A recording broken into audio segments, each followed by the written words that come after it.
Hello everyone, I'm here today with a quick little tutorial for you on how to create some fun and funky fonts for your digital projects.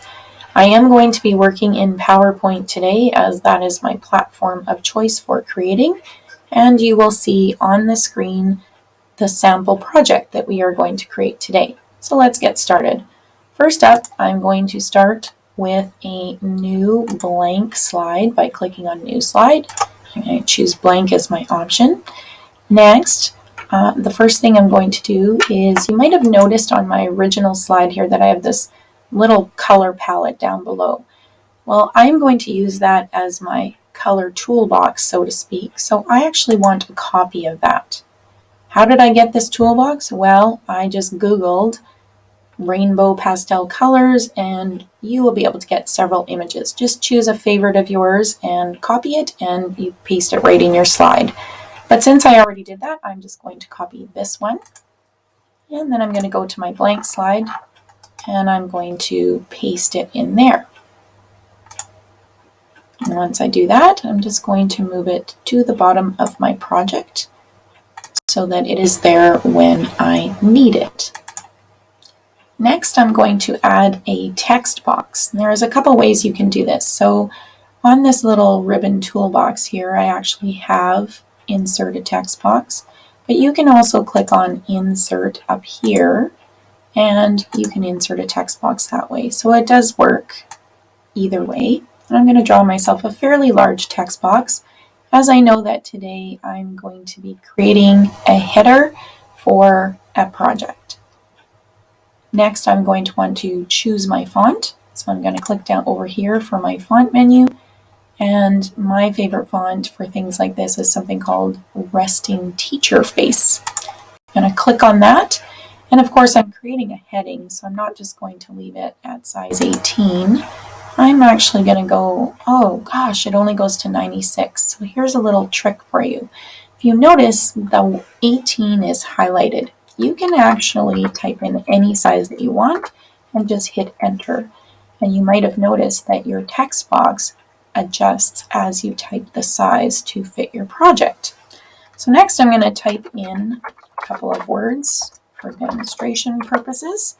So colored fonts, and just like any text box, you can format things to however you would like.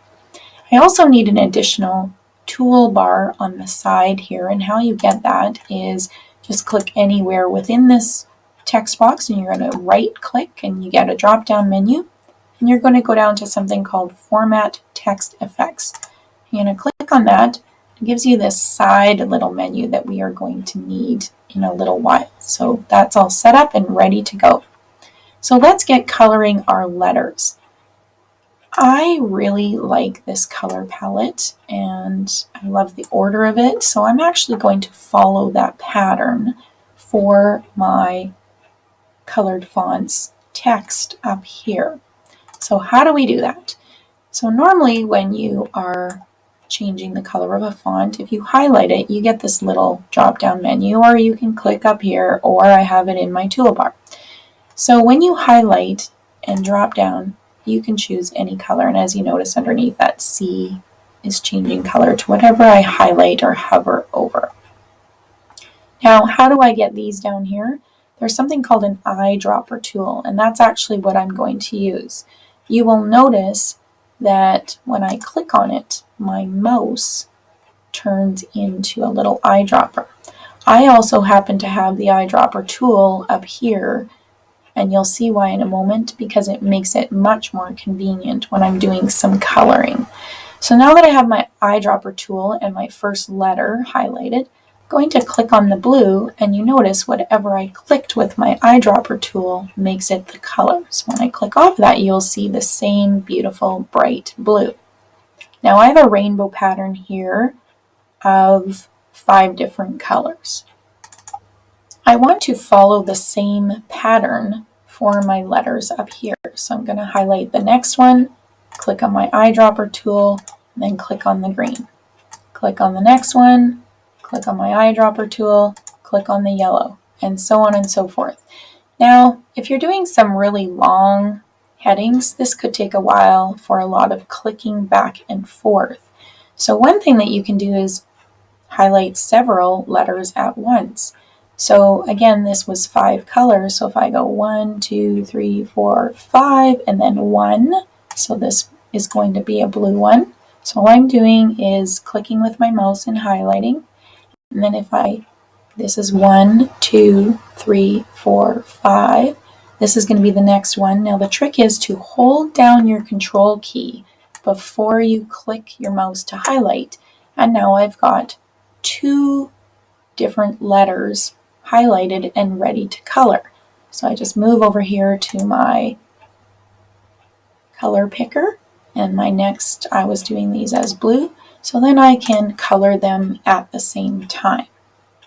So again, I'll do it again to color the rest of these. I'm going to highlight the D, and so everything after the blue is essentially green because we know that from the pattern that started. I highlight the D, I'm going to hold down my control key, highlight the next letter. Sometimes your mouse gets a little out of control. And I'm going to click on my picker tool. I'm going to click on the green and it colors my fonts green. Next I will highlight, so after green comes yellow. So I'll highlight that, color it yellow. Then after yellow, down here is going to be red, and I haven't done that yet, so I've got a couple of letters to do. So remember to hold down that control key when you're highlighting. Grab my eyedropper tool. I call it color picker because it's in a couple of different programs. It has different names. So I've got my red fonts, and then all that's left. As you fill up more, obviously the pattern is easier to follow. And then I've got my purple one left. And there you have it. We have a beautiful rainbow title. Now there's just one more step left. You can leave it like this because it looks great as it is. But if you notice in my original, up here, I have a black outline. So I'm going to show you how to do that. It's really quite simple. So first of all, inside my text box, I'm going to highlight my letters, all of them. And over here in this menu that we pulled up earlier, I'm going to make sure I click on text options. If you do it on shape options, it's not going to work and you're going to see something weird happen. And I'm going to scroll down to text outline. So right now it doesn't have one. I'm going to move to a solid line, and then it already has the color black on there because my previous slide I did it in black. I believe the default color is a weird blue. And then I'm going to change the size and look at what is happening. So because I want this fairly bold, I'm going to go to 2.5. But as you can see, as I change it, you could actually make it really, really thick if you really wanted to. And I'm going to go back down to 2.5 because I really like that. And then you just click anywhere in here to see. Now, as soon as you start to outline your fonts, you might notice that they're kind of crowded and too close together. You might want them close together, but if you don't, here's another little trick. So again, click in your text box, highlight your letters, and then up here on the Home tab, you're going to click on this little arrow with the A and V, and it's a character spacing arrow. And under here, you can choose some different options. So I like to choose loose or very loose, and as you hover, you can see that I am changing the spacing between my letters all at once. And there you have it. We have a fun and colorful title for whatever we would like to use it for. I hope that was helpful.